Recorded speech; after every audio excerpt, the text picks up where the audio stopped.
1 tahun berikutnya saya menjadi salah satu ketua dengan jumlah anggota terbesar di tanah air kita. Dan setelah itu saya masuk biara menjadi seorang biarawati atau suster. Ibu dan bapak, jujur-jujur saja saya tidak pernah bercita-cita menjadi seorang muslimah. Cita-cita saya menjadi seorang biarawati dan saat itu sudah tercapai. Namun pada saat justru saya sudah mencapai cita-cita saya, disinilah Allah menyelenggarakan kehidupan hambanya. Pada saat saya di biara, dari seluruh mereka yang masuk biara hanya ada 2 orang saja. Satu adalah diri saya yang diberi tugas khusus, yaitu untuk kuliah di biara dan sekaligus kuliah di Institut Filsafat Teologia yang disebut Seminari Argu, pendidikan akhir pastor. Di sanalah saya menekuni comparative religion, termasuk menekuni Islamologi. Tapi Islamologi yang saya terima di sana bukan untuk menyatakan Islam agama yang hak, tapi sebaliknya untuk menyatakan Islam agama yang jelek. Mereka menyatakan, kalau Anda ingin tahu tentang Islam, lihat saja umat Islam di Indonesia. Maka di Indonesia ini orang yang melarat agamanya apa? Islam. Yang bodoh agamanya apa? Islam. Yang kumuh di bantaran sungai agamanya apa? Islam. Yang kehilangan sandal sepatu hari Jumat siapa? Islam. Yang gak mau bersatu, bercerai-berai terus siapa? Islam. Yang jadi teroris siapa? Juga dikatakan Islam. Maka teman-teman saya sepakat dengan kesimpulan bahwa kalau begitu Islam agama yang jelek. Pada saat itulah saya katakan penyimpulan itu belum benar. Islam jangan hanya dilihat di Indonesia, coba kita lihat bagaimana di negara-negara yang lain. Saya kemukakan contoh, coba kita lihat bagaimana di Filipina. Di Filipina ternyata orang yang melarat dan bodoh agama mereka bukan Islam, tapi adalah Kristen dan Katolik.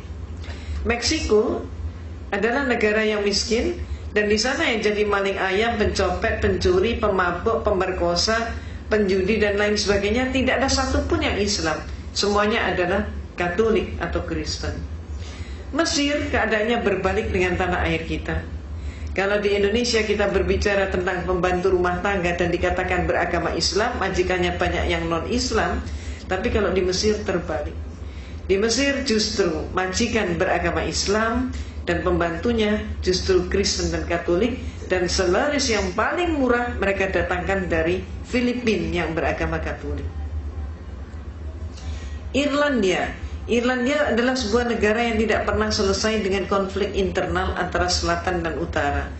Dan yang konflik itu tidak melibatkan seorang pun yang Islam. Semuanya yang konflik adalah orang Protestan dengan orang Katolik.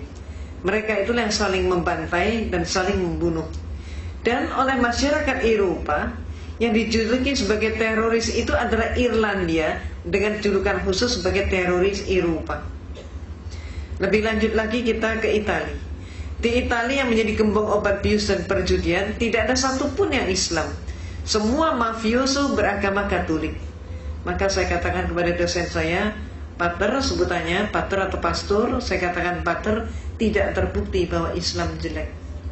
Maka saya kemudian mengajukan solusi sekaligus usul, minta izin untuk mempelajari Islam dari sumbernya sendiri. Izin diberikan, tapi dengan satu instruksi, mencari kelemahan Islam. Inilah untuk pertama kali saya berkenalan dengan Islam. Pertama kali saya ngaji, saat itu saya masih di biara dengan kapasitas sebagai seorang biarawati.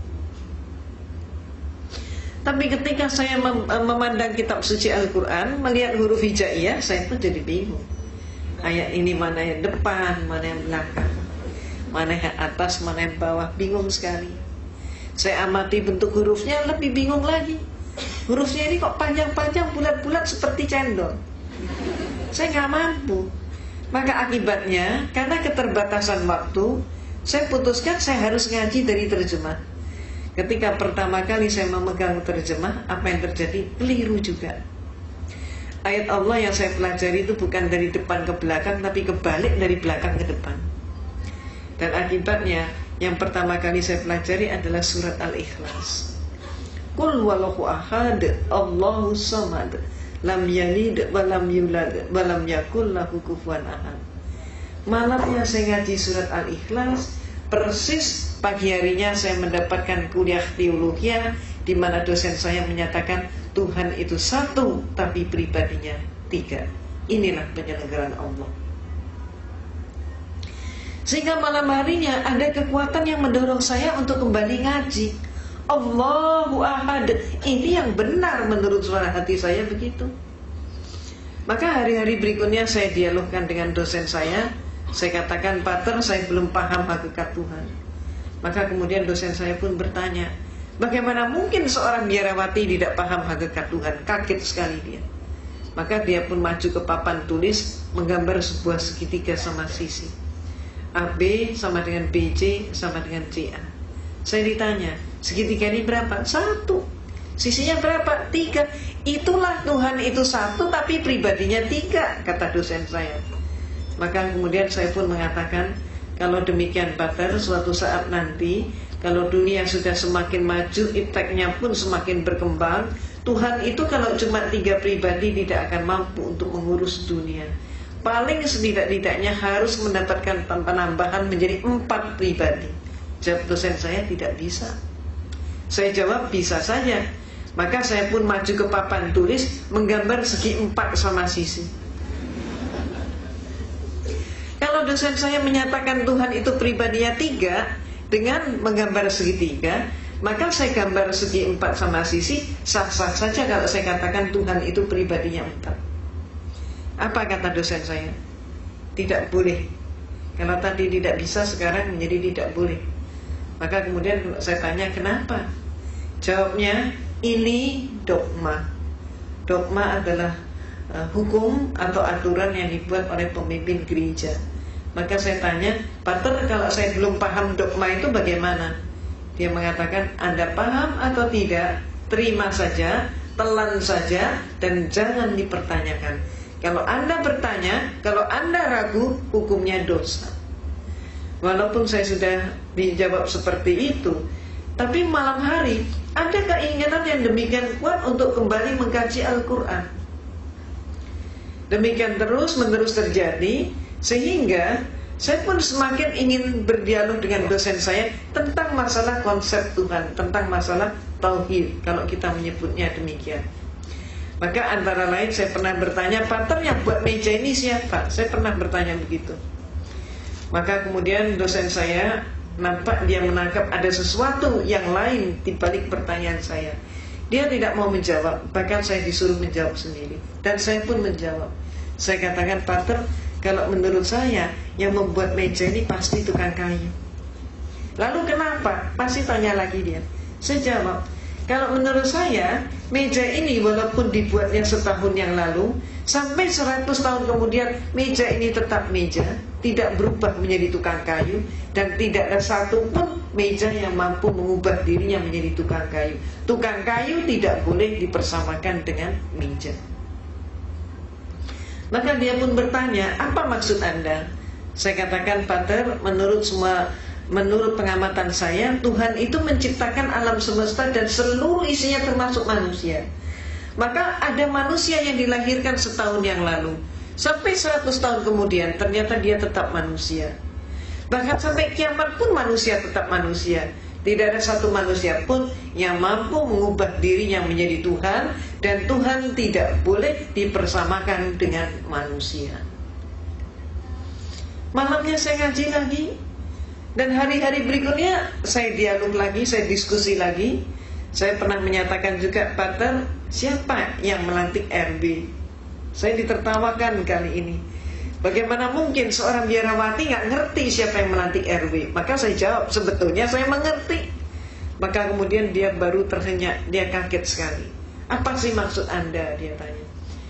Coba menurut Anda siapa? Coba silakan jawab. Bertubi-tubi saya digitukan. Dan kemudian saya katakan, Pater, kalau menurut saya yang melantik RW pasti eselon di atasnya, lurah ataupun kepala desa. Kalau sampai ada RW dilantik oleh RT, maka jelas pelantikan itu tidak sah. Demikian pula ada 100 orang kopral bermusyawarah untuk mengangkat salah satu teman mereka menjadi seorang jenderal. Walaupun yang melantik 99 orang, tetap saja pelantikan itu tidak sah. Apa maksud Anda? Dia tanya. Maka saya katakan, Pater, menurut pengamatan saya, Tuhan itu menciptakan alam semesta dan seluruh isinya termasuk manusia. Manusia hakikatnya sebagai hamba Tuhan. Maka kalau ada manusia melantik sesamanya manusia menjadi Tuhan, jelas pelantikan itu tidak sah. Malamnya saya ngaji lagi, terus seperti itu. Dan kemudian saya diskusi lagi, sampai pada klimaksnya saya bertanya tentang sejarah gereja. Saya katakan, Pater, menurut semua literatur yang saya pelajari dan kuliah yang saya terima, Yesus yang oleh umat Islam disebut Nabi Isa alaihissalam, ternyata Yesus itu untuk pertama kalinya dilantik menjadi seorang Tuhan. Peristiwa itu baru terjadi pada tahun 325 Masehi. Jadi sebelum tahun 325 Masehi, Yesus belum jadi Tuhan. Yang melantik Yesus jadi Tuhan siapa? Yang melantik Yesus jadi Tuhan adalah seorang raja Romawi, yaitu Konstantin. Pelantikannya terjadi dalam rangka sebuah konsili.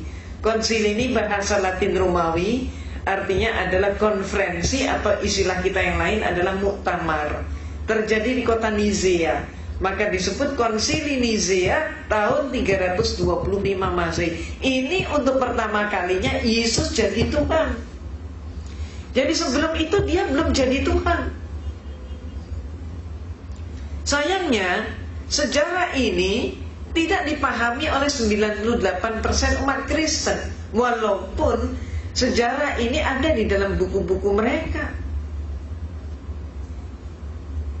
Cuman dengan sengaja pemimpin-pemimpin gereja menutup sejarah tersebut agar supaya umatnya tetap tidak tahu.